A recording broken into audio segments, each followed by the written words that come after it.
Selamat pagi Bapak Guru. Selamat pagi.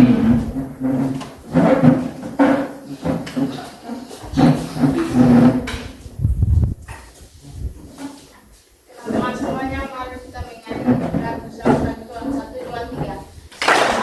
Kasih Tuhan, terima kasih Tuhan sudah saya tiap hari matahari bersinar, burung berkicau, bertambah-tambah indahnya.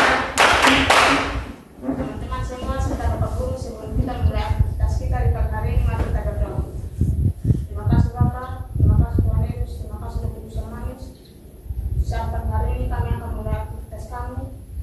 Kami minta Engkau campur tangan baik kami dan hati kami, agar apa yang kami lakukan di pagi hari ini semuanya berjalan dengan baik dan semua terjadi dalam kehendak itu. Di dalam nama Yesus kami berdoa mengucap syukur. Haleluya. Amin. Terima kasih. Shalom semuanya. Shalom, shalom, shalom. Tuhan Yesus memberkati. Ya, Tuhan Yesus memberkati kita semua. Ya. Baik, saya akan mengecek kehadiran kalian. Ya. Saya tanya kepada sekretaris, siswa-siswi yang tidak hadir hari ini siapa saja? Semua hadir Pak. Semua hadir? Ya Pak. Ya, puji Tuhan, semua hadir. Saya harap Bapak Guru mau tanya, apakah kalian siap pembelajaran hari ini? Siap. Apakah kalian siap? Siap. Nah, kalau sudah siap, saya harap kalian sikap yang baik dan sikap yang bagus dalam proses pembelajaran. Ya, kita harus fokus dalam proses pembelajaran. Ya, Bapak Guru mau tanya, siapa yang masih ingat pembelajaran kita minggu kemarin mengenai apa? Mengampuni, Pak. Iya, mengampuni. Ya, siapa yang jadi teladan dalam hal mengampuni? Tuhan Yesus. Ya, Tuhan Yesus yang menjadi teladan di dalam kehidupan kita. Kita diajar sebagai anak Tuhan harus senantiasa mengampuni. Ya. Pembelajaran kita pada hari ini yaitu mengenai Roh Kudus memimpin dan memperbarui hidup manusia dalam menghadapi berbagai tantangan. Ya.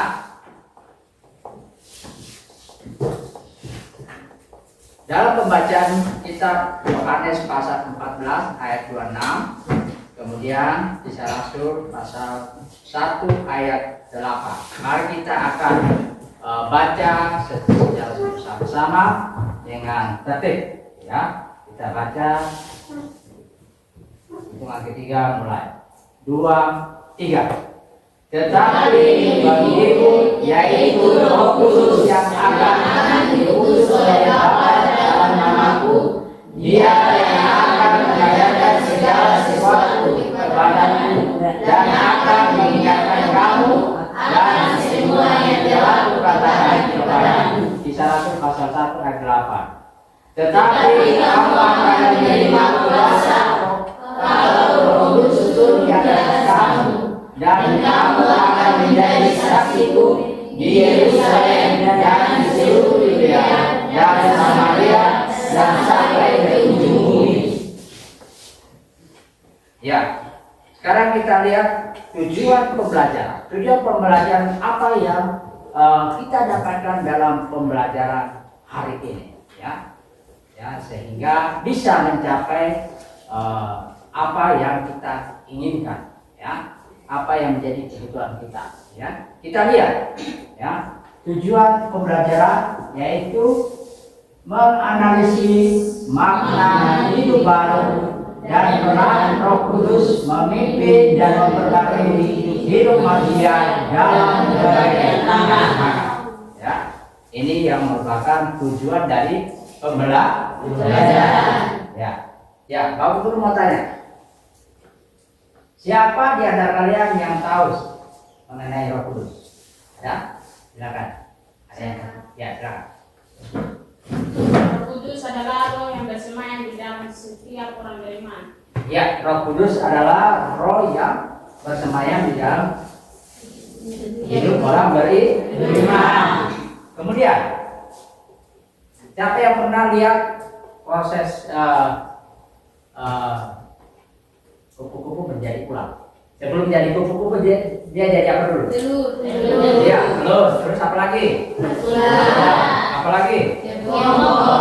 Kemudian kupu-kupu ya, menjadi kupu-kupu yang indah. Ya, kalau kita lihat prosesnya yang tadinya tidak bagus, nah, kemudian dia berubah menjadi bagus, dipandang indah. Ya, nah itu yang menjadi maksud dalam pembelajaran kita pada hari ini. Ya. Kemudian bagaimana sikap kalian melihat temanmu sudah berubah? Senang. Ada yang tidak senang? Semua senang kan? Senang. Itulah kalau ada yang senang. Kalau ada yang tidak senang, wah itu tidak bagus. Ya. Nah, siapakah Roh Kudus itu? Ya, kita lihat. Ya. Roh Kudus adalah pribadi ketiga Allah. Nah, ini kita lihat gambarnya. Ya. Roh Kudus adalah pribadi ketiga Allah. Ingat, Allah itu Esa.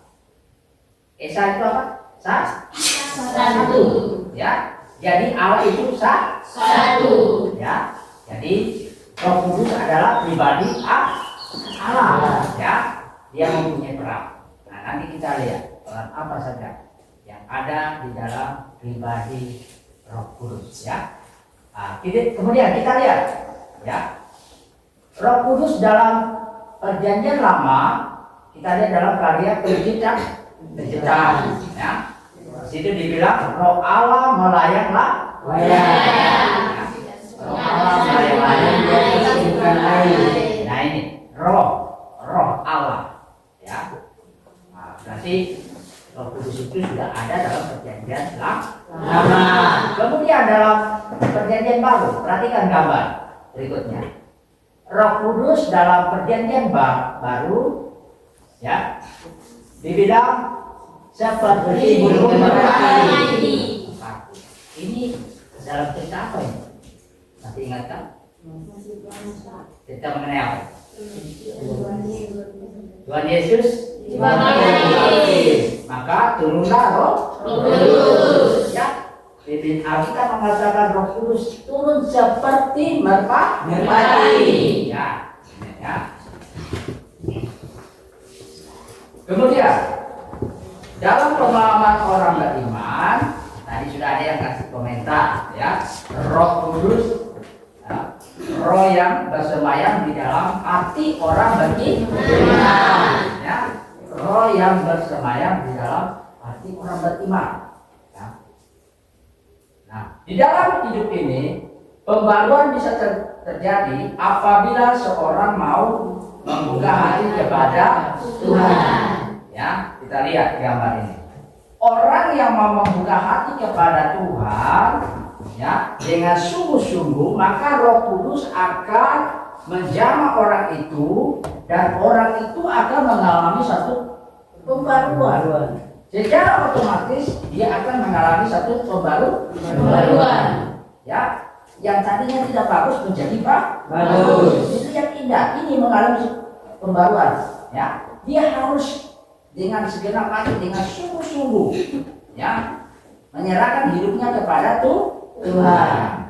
Nah, ketika sudah dia berserah kepada Tuhan, kira-kira bagaimana selanjutnya? Dia akan mengalami yang namanya pembaruan. Ya, kita lihat, ya, sikap orang yang sudah dibarui, ya. Selalu ada sukacita, damai sejahtera, ya, satu sama lain. Ini, ya, bukti pembaruan. Siapa yang mau perbarui kehidupan manusia? Melalui Roh Kudus. Nah, sekarang yang menjadi pertanyaan, mengapa Roh Kudus memimpin dan memperbarui manusia? Yang pertama kita lihat, karena salah satu peran Roh Kudus dalam hidup manusia adalah untuk menginsafkan, ya, untuk menginsafkan, ya. Kata menginsafkan dalam kamus bahasa Indonesia yaitu artinya sadar. Nah, jadi Roh Kudus datang untuk menyadarkan manusia. Ya, manusia yang apa? Yang berdosa. Karena mereka tetap tidak percaya kepada Tuhan, ya. Peran Roh Kudus dia datang ke dunia untuk menginsafkan manusia dosa. Ya udah kita lihat, ya, contoh orang yang contoh dosa, ya, orang yang belum diperbarui dalam hidupnya, hidupnya selalu berbuat dosa. Nah, kita lihat gambar pertama, orang yang berdosa, orang yang sedang apa ini? Ya, mencuri di mana? Di toko. Mencuri di toko. Ya, pernah lihat seperti ini? Atau pernah ada yang melakukan seperti ini? Ayo, jujur saja ada? Ada tidak? Ada? Siapa yang di sini pernah? Angkat tangan jujur. Aduh. Ya. Jangan. Ini dikatakan orang yang berdosa. Ya. Nah, kemudian kita lihat. Ini gambar yang kedua. Seorang anak yang sedang mencuri. Mencuri apa? Uang di mana? Di rumah. Ya. Dompetnya orang tua diambil. Uangnya diambil. Ya. Mencuri kan? Tanpa sepengetahuan orang tua. Kemudian lihat gambar berikut. Orang yang sedang apa ini? Rampas milik orang, ya, milik barang orang lain. Ini biasanya kalau di kota besar ini, begal. Tahu begal? Begal itu yang suka ambil barang orang lain seperti HP kan. Ya, sementara orang tiba-tiba dirampas. Ya. Ini yang dinamakan orang yang mengambil barang orang lain, ya, orang yang berdosa. Kemudian berkelahi atau tawuran juga, berkelahi atau tawuran. Ya, ini rentan terjadi kepada anak-anak remaja masa kini. Ya, sering terjadi yang namanya tawuran. Ya, nah ini seperti ini, berkelahi tawuran. Nah ini biasanya terjadi di kalangan remaja, ya, anak sekolah, ya, biasanya dong mereka suka baku pukul, ya. Nah, terjadilah permusuhan satu sama lain. Ini orang yang berdosa. Ya, kemudian ketika orang menyadari, ya, karena pekerjaan Roh Kudus, ya, dia menyadari, dia berserah kepada Tuhan sepenuhnya. Nah, orang ini dia tunduk kepada Tuhan, minta ampun kepada Tuhan, menyadari bahwa apa yang dia lakukan itu semua berdosa. Nah, kira-kira dia bisa sadar itu apakah manusianya sendiri atau Roh Kudus yang menginsafkan? Roh Kudus yang menginsafkan, ya, menyadarkan, ya, sadar bahwa apa yang dia lakukan itu salah. Ya.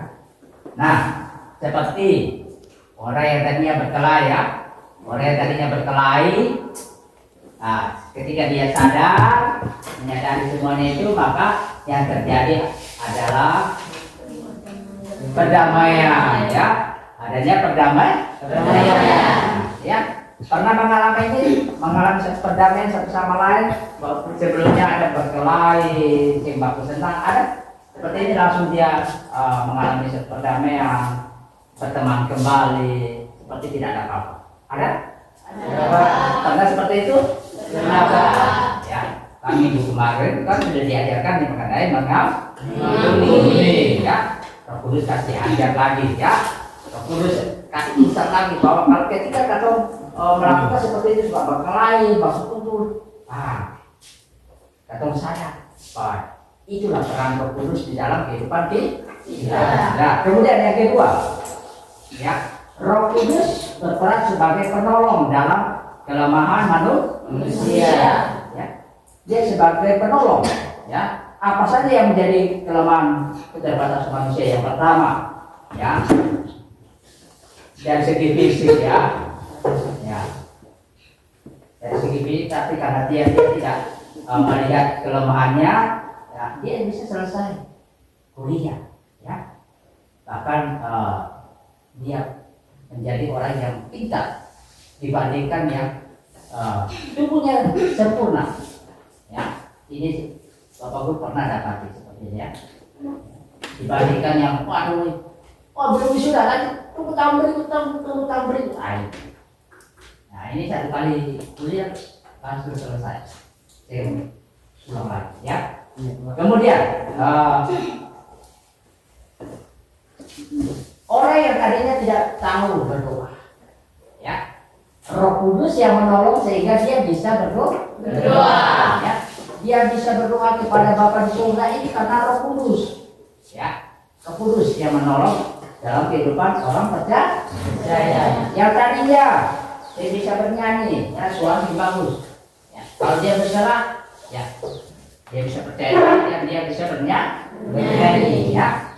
Yang tadinya tidak terlalu pintar, ya, tapi karena dia berserah kepada Tuhan menjadi anak yang pintar. Yang tadinya dia dapat berikut, yang tadinya sing ada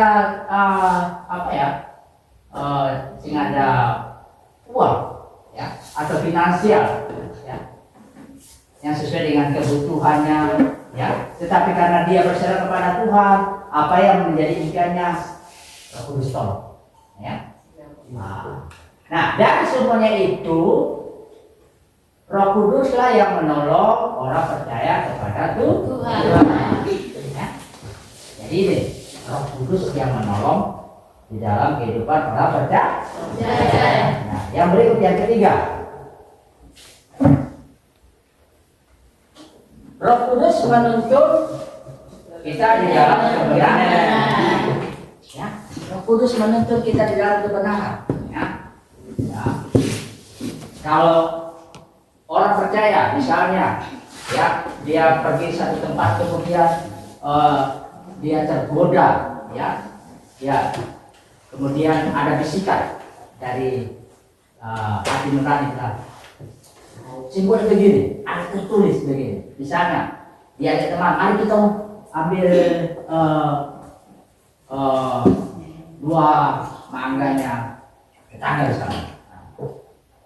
Tapi firman Tuhan kasih ingatkan kita, ya, lewat Roh Kudus, ada tertulis, jangan mencuri. Ya, itulah Roh Kudus yang memimpin di dalam kehidupan orang percaya. Dan di dalam Alkitab, Tuhan Yesus, ya, dia dipimpin oleh Roh Kudus. Di mana itu? Waktu Tuhan Yesus ada di mana? Ingat? Nah, padang gurun. Pintar sekali. Saudara. Terus ada gurun, ya, di mana iblis mencobai Tuhan Yesus, ya. Tuhan Yesus tidak apa-apa. Ada tertulis. Ya. Kemudian yang terakhir, bagaimana cara Roh Kudus memimpin dan memperbarui hidup manusia? Nah, ketika orang berdoa terus-menerus dan menyerahkan sepenuhnya kepada Tuhan, maka Roh Kudus akan berkarya di dalam kehidupan manusia. Ya, sehingga orang percaya secara otomatis pembaruan itu pasti terjadi. Nah, ini cara Roh Kudus, ya. Cara Roh Kudus dia menjamah, ya, kehidupan orang itu, kemudian dia boleh mengalami satu pembaruan secara otomatis.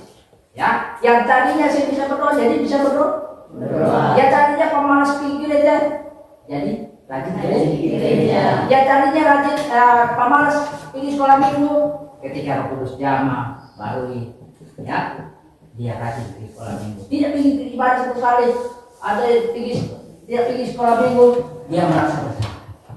Ya, karena dia ingat bahwa Tuhan Yesus telah berkorban di mana? Di kayu salib.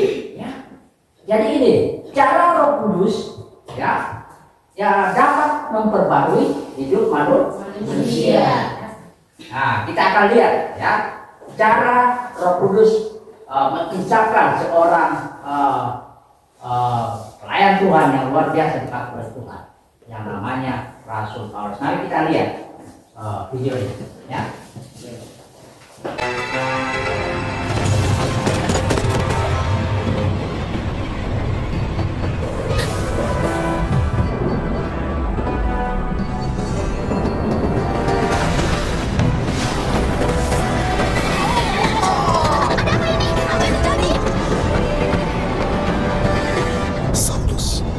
Saulus, mengapa engkau menganiaya aku?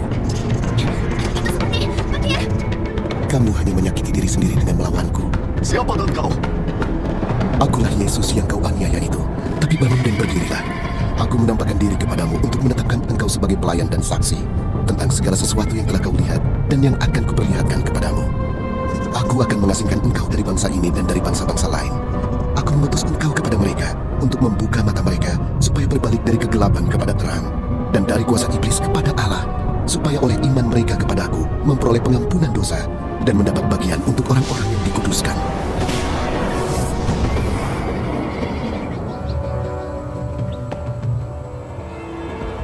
Oh, Saulus, apa yang terjadi? Aku tidak bisa melihat. Aku buta. Bawa aku ke Damaskus. Yesus berbicara padaku dan aku akan taat. Dia memerintahkanku untuk bicara dan menunjukkan jalannya kepada bangsaku. Pasti kepalanya terbentur. Bawa dia ke Damaskus seperti yang dia mau.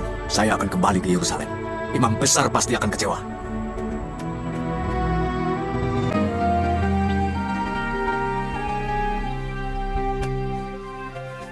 Percayalah, Chris. Allah mengawasi kita dan dia tidak akan tidur saat mereka menghampiri kita.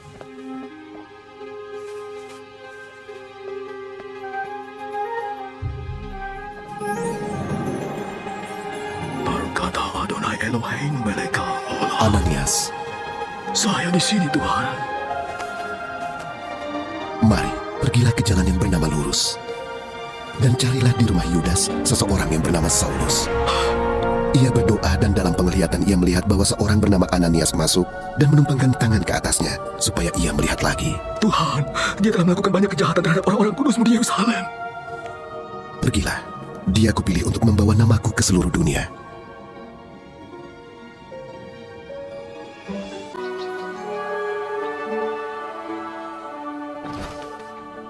Siapakah itu? Saulus, Tuhan Yesus yang telah menampakkan diri kepadamu, menyuruh aku agar engkau dapat melihat lagi dan penuh dengan Roh Kudus.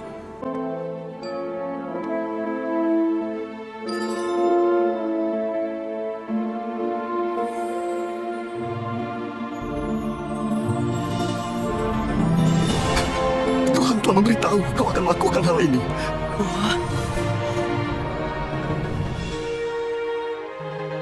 Sekarang apalagi yang kau tunggu? Serahkanlah dirimu dibaptis. Mulailah hidup baru. Muliakanlah Tuhan.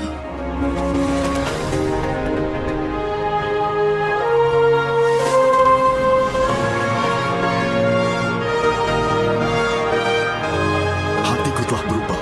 Aku dulu berkata jahat, menghina dan menganiaya. Tuhan telah mengampuniku karena dulu aku tidak mengenalnya. Melakukan semuanya dalam kebodohan. Kamu bagian dari kelompok yang membunuh Stefanus, temanku. Iya. Aku di sana, dan aku menghasut mereka untuk mengancamnya. Tapi ucapan terakhir dari Stefanus menghantuiku berulang kali. Tuhan, ampuni mereka atas apa yang mereka perbuat.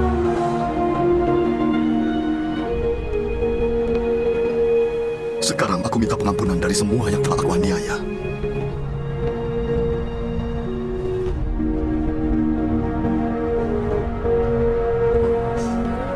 Mengampunimu. Ya, saya akan membagikan KPD kepada masing-masing kelompok untuk mengerjakan soal-soal yang ada di dalam. Kemudian kalian kerjakan secara bersama-sama. Setelah itu kalian presentasikan hasil kerja kalian. Ya.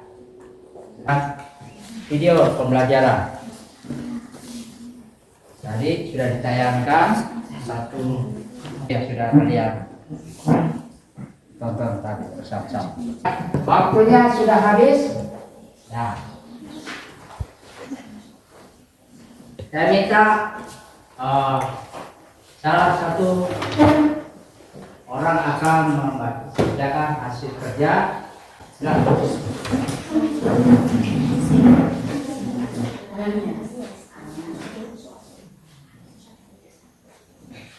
Terima kasih atas kesempatan yang diberikan kepada kami.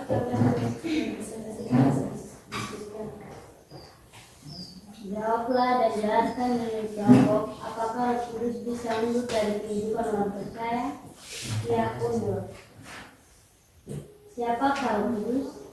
Roh Kudus adalah Roh yang bersemayam di dalam hati orang beriman. Dari pembacaan di atas, jelaskan apa yang membuat Rasul Paulus kuat menghadapi tantangan hidup. Karena Rasul Paulus orang yang setia melayani Tuhan yang tadinya berdosa menjadi orang percaya.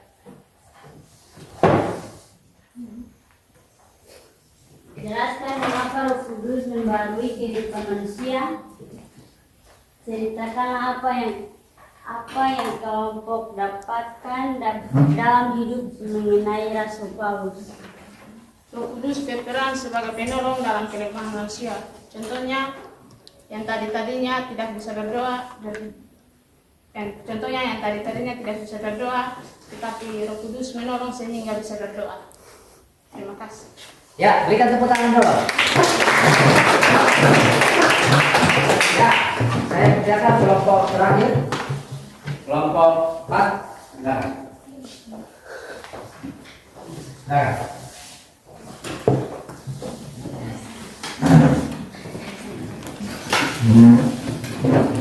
Ya, kelompok lain bisa dengar hasil kerja dari kelompok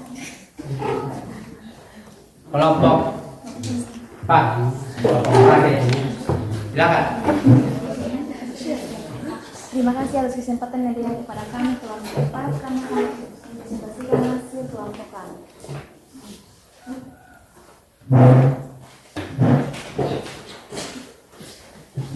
Jawablah dan jelaskan menurut kelompok, apakah Roh Kudus bisa undur dari kehidupan orang percaya? Ya, undur. Siapakah Roh Kudus?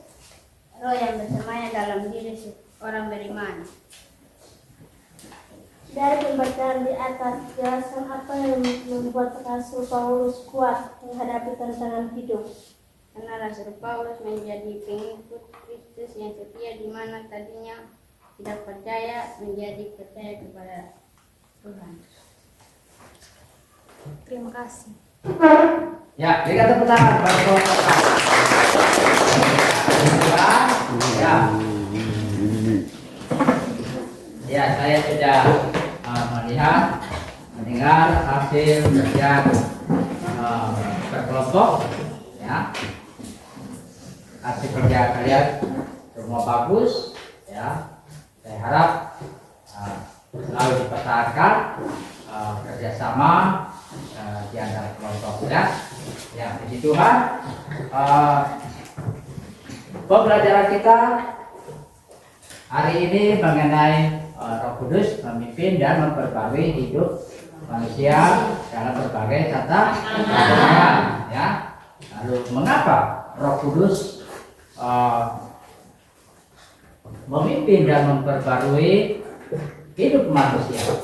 Yang pertama, karena Roh Kudus berperan untuk menginsafkan manusia. Yang ketiga, Roh Kudus sebagai apa? Penolong. Roh Kudus sebagai Penolong dalam kehidupan. ya, yang ketiga sebagai penuntun kita di dalam setiap kehidupan yang penuh dengan tantangan dan cobaan. Nah, Kemudian bagaimana cara Roh Kudus memimpin dan memperbarui hidup manusia? Ya, ketika manusia dia berserah sepenuhnya kepada Tuhan, maka Roh Kudus akan menjamah orang tersebut. Nah, secara otomatis dia akan mengalami satu perubahan. Contohnya tadi siapa? Rasul Paulus. Rasul Paulus dia adalah seorang yang berdosa, orang menjadi orang yang penjahat, ya, pembunuh, ya, orang yang mengikut Tuhan, dia tinggal perintahkan, bunuh, ya. Nah, walaupun dia bukan bunuh secara langsung, tapi dia perintahkan, dia otaknya. Nah, itu yang paling jahat itu, ya. Seorang penjahat, dia bunuh yang menjadi pengikut Kristus. Tetapi ketika Roh Kudus menjamah kehidupan Rasul Paulus, maka Rasul Paulus mengalami satu perubahan. Mengalami perubahan.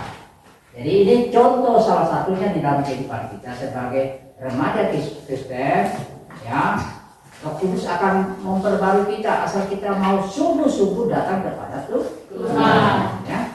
Mau menjadi pengikut Tuhan itu harus dengan sungguh-sungguh, bukan asal ikut saja, ya. Tapi harus dengan sungguh-sungguh. Nanti ada perubahan. Nah, perubahan secara rohani, perubahan secara masa depan itu, kebutuhan kita itu akan mengikuti kita, ya. Asal kita yang pertama adalah yang kita rindukan adalah pembaruan secara rohani, ya. Pembaruan secara rohani, ya. Hubungan kita kepada Tuhan. Ya. Saya percaya Roh Kudus akan menolong kita di dalam setiap pergumulan kita, apa yang menjadi cita-cita kita. Ya.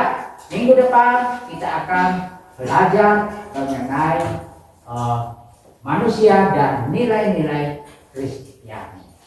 Ya, sampai di sini pembelajaran kita pada siang hari ini. Mari kita satukan hati kita, bersyukur kepada Tuhan. Tuhan telah menolong kita, Tuhan telah memberkati kita. Mari kita berdoa kepada Tuhan. Mari tundukkan hati kalian di hadapan Tuhan. Bilang terima kasih Tuhan. Tuhan telah memberkati kami semua dan kami mau menjadi pengikut Engkau dengan sungguh-sungguh.